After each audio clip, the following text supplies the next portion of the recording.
नीतीश कुमार के हिजाब खींचने वाली हरकत पर सपा सांसद का बड़ा बयान। मुरादाबाद से खबर। हिजाब खींचना भारतीय परंपरा नहीं, घोर अपमान है। नीतीश कुमार के व्यवहार पर सांसद रुचि वीरा का करारा हमला। रुचि वीरा का सवाल, क्या नीतीश कुमार का मानसिक संतुलन ठीक नहीं है? काबिल बेटी के अपमान पर चुप्पी शर्मनाक। बुलडोजर का तेल खत्म हो गया या ड्राइवर भाग गया? नकली कफ सिरप कांड पर योगी सरकार को रुचि वीरा ने घेरा। घुसपैठ का डर दिखाकर नफरत फैला रही भाजपा, चुनाव जीतने के लिए अपना रही साम दाम दंड भेद। देखिए, बिल्कुल अनुचित है किसी भी महिला का, चाहे वो घूंघट हो, हिजाब हो, पर्दा हो, सर पे उसने चुन्नी ओढ़ी हुई हो, वो किसी को भी हटाने का कोई मतलब ही नहीं है। इस हाथ से किसी की का हिजाब खींचना या दुपट्टा उतारना, ये तो बिल्कुल अभद्रता है। और इतने मतलब जो कई बार मुख्यमंत्री रह चुके हैं और इतने महत्वपूर्ण पद पे हैं, और ऐसे व्यक्ति को तो बिल्कुल भी शोभा नहीं देता। ये भी बात सामने आ रही है कि महिला जो है उन्होंने रिजाइन कर दिया है नौकरी से।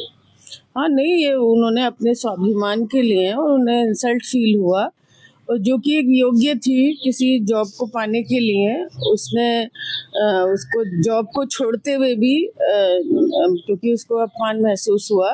और जाहिर सी बात है, तो ये मतलब बड़ी अजीब सी बात है कि अभी तक उस पर कोई कमेंट भी नहीं आ रहा। चलो, कई बार कोई चीज गलती से हो भी जाती है तो उस पर फिर कोई वक्तव्य आना चाहिए।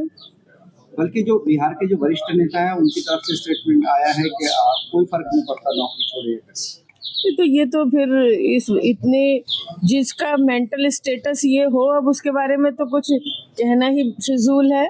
जिस इंसान का दिमागी हालात ये हो कि कोई फर्क नहीं पड़ता। एक काबिल बच्ची, हमारे देश की बच्ची है वो, एक काबिल बच्ची, उसको अपनी जो जिसके योग्य थी, जिस जॉब के लायक थी, वो जॉब उसे नहीं वो स्वीकार कर रही। इतना इंसल्ट उसने, बेइज्जती महसूस की है, और आप कह रहे हैं कि कोई फर्क नहीं पड़ता। आप कह रहे हैं कि कोई कुछ भी छुआ जा सकता है। तो ये क्या वो हिंदुस्तानी परंपरा है? किसी भी जाति धर्म का व्यक्ति हो, लेकिन ये तो कहीं भी शोभा, हमारे हिंदुस्तान में तो ऐसा नहीं होता है।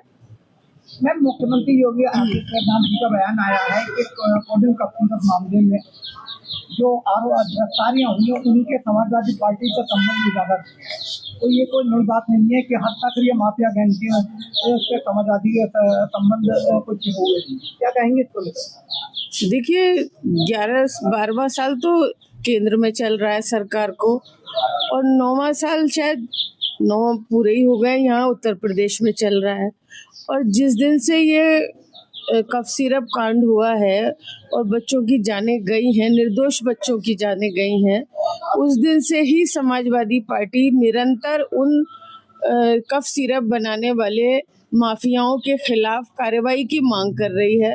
तो इस बात से ही जाहिर हो रहा है कि भाई वो समाजवादी, अब इतने साल पहले मतलब 9 साल से कोई समाजवादी का लेना देना नहीं, और फिर मांग क्यों करते उन पे कार्रवाई की अगर वो समाजवादी के लोग होते।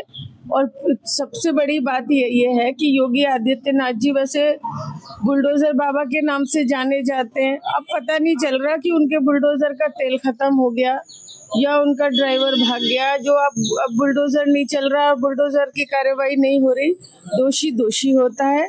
जिसने इतने निर्दोष बच्चों की जानें ली हैं, जिस कफ सिरप ने, उन लोगों को छोड़ने का कोई मतलब नहीं है। हम मांग करते हैं, हमारे राष्ट्रीय अध्यक्ष बराबर मांग कर रहे हैं कि उन पर सख्त से सख्त कार्रवाई होनी चाहिए।